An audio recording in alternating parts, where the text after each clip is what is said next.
Ang mabuting balita ng Panginoon, ayon sa Aklat ng Karunungan,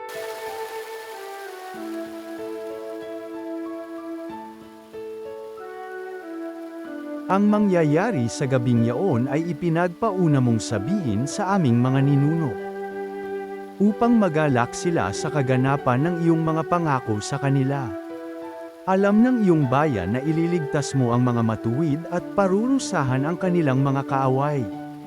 Ang paraang ginamit mo sa pagpaparusa sa aming mga kaaway, ay siya mo ring ginamit na pantawag sa amin, upang kami ibahaginan mo ng iyong kaluwalhatian. Ang mga tapat na anak ng mabuting bayang ito'y lihim na naghahandog.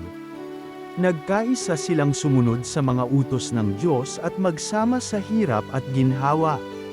Noon pa'y inaawit na nila ang matatandang awit na ito ng papuri.